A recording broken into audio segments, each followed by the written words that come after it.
భూమి మీద బాస్మతి బువ్వ బాకీ ఉండాలే గాని ఆ ప్రాణాన్ని యమధర్మరాజు కూడా ముట్టుకోలేడు. యముడి చేతిలోని యమపాశం కూడా ఆ ప్రాణాన్ని టచ్ చేయలేదు. ఎందుకంటే మీరిప్పుడు చూడబోతున్న వార్త అచ్చం అలాంటిదే. మనిషిలో చలనమే లేదు, పోయాడు, ఇక అంత్యక్రియలు చేసేద్దామని బంధువులంతా అనుకుంటున్న టైంలో అనూహ్యంగా బతికి బయటపడ్డాడా వ్యక్తి. ఆగండి, ఇంకా ఈ కథలో ఇంకా ట్విస్టులున్నాయి. ఆ వ్యక్తి గుండెల మీదున్న పచ్చబొట్టే అతడి ఊపిరి కాపాడింది. అతడు ఆరాధించే అభిమాన నాయకుడే ప్రాణం పోకుండా కాపాడారు. వనపర్తి జిల్లా కేంద్రంలోని పీర్లగుట్టలో ఈ వింతైన సంఘటన జరిగింది. 49 ఏళ్ల తైలం రమేష్ తెలంగాణ ఉద్యమకారుడు. మాజీ మంత్రి సింగిరెడ్డి నిరంజన్ రెడ్డికి వీరాభిమాని. ఆ అభిమానంతోనే ఛాతి మీద నిరంజన్ రెడ్డి బొమ్మను పచ్చబొట్టుగా వేయించుకున్నాడు. ప్రస్తుతం హైదరాబాద్ లో పనిచేస్తున్న రమేష్ మొన్న వనపర్తిలో చుట్టాల ఇంటికి వచ్చాడు. ఏమైందో తెలియదు కానీ ఆదివారం పొద్దున టిఫిన్ చేశాక హఠాత్తుగా అస్వస్థతకు గురయ్యాడు. కుటుంబ సభ్యులు ఎంత కదిలించినా అతడిలో ఎలాంటి చలనం కనిపించలేదు. చూసి ఇక అతడు చనిపోయాడని అనుకున్నారు.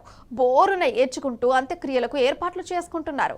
ఈ విషయం నిరంజన్ రెడ్డికి తెలిసి తన అభిమాన కార్యకర్తను చివరి చూపు చూడ్డానికి వచ్చారు. అప్పుడే రమేష్ ఛాతి మీదున్న పచ్చబొట్టును చూస్తుంటే అతడిలో శ్వాస ఆడుతున్నట్టుగా అనిపించింది. వెంటనే రమేష్ ఒంటి మీదున్న పూలదండలు తీసేయించారు. పదే పేరు పెట్టి పిలవగా రమేష్ మెల్లగా కనురెప్పులు కదిలించాడు. వెంటనే ఆసుపత్రికి తరలించారు. రమేష్ ఇప్పుడు హైదరాబాద్ నిమ్స్ ఆరోగ్యంగానే ఉన్నాడు.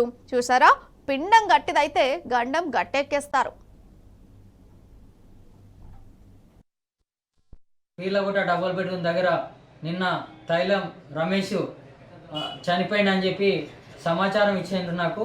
అక్కడ డబుల్ బెడ్రూమ్లో ఉన్న వాసులు, నేను ఇంకొక అక్కడనే ఉంటా. రమేష్ చనిపోయిందని చెప్పి వాళ్ళ చుట్టాలందరూ ఏడుస్తున్నారు. ఇంట్లో కుర్చీలు, అదేవిధంగా దాన సంస్కారాలకు కట్టెలకు కార్తీకం చేయడానికి కానీ అన్ని ఏర్పాట్లు చేశారు. వాళ్ళ చుట్టాలు వచ్చారు. మొత్తము అన్ని ఏర్పాట్లు చేసుకున్న తర్వాత లాస్ట్ చివరి రోజు అక్కడ పోయి చూసినమ్మడే ఆ తైలం రమేష్కి గుండె పైన ఈతల పైన అవతల మాజీ మంత్రి నిరంజన్ రెడ్డి సార్వి ఫోటోలు ఉండడం వలన నేను చూసి సార్కి ముందే ఎమ్మడే పోయి సార్ సమాచారం ఇచ్చిన ఎమ్మడే సార్ వచ్చి అక్కడ స్పందించి అక్కడ పర్మనించి అక్కడ చూసి రమేష్ తైలం రమేష్ని పిలిచి ఒక 8 సార్లు 10 సార్లు పిలిచిన తర్వాత ఒక మంచి కళ్ళిండు, మంచి బతికే ఉన్నాడు, చనిపోలేదు అని చెప్పి అంబులెన్స్ ఫోన్ చేస్తే 108 అంబులెన్స్ ఫోన్ చేసి అంబులెన్స్ వచ్చింది. గవర్నమెంట్ హాస్పిటల్కి తీసుకెళ్ళి ట్రీట్మెంట్ చేసిండు. ఇప్పుడు సక్సెస్ఫుల్ అయింది. ఇప్పుడు ఆయన మా present area hospital, Wanaparthy area hospital, అక్కడ తీసుకెళ్తే వాళ్ళు ట్రీట్మెంట్ చేసిన తర్వాత ఇక్కడ సరైన వైద్యం లేదని చెప్పి మహబూబ్నగర్ పంపించారు. మహబూబ్నగర్లో ఒక సగం వైద్యం లేదని చెప్పి హైదరాబాద్ నిమ్స్ హాస్పిటల్లో జాయిన్ చేశారు. మంచి కోలుకున్నాడు.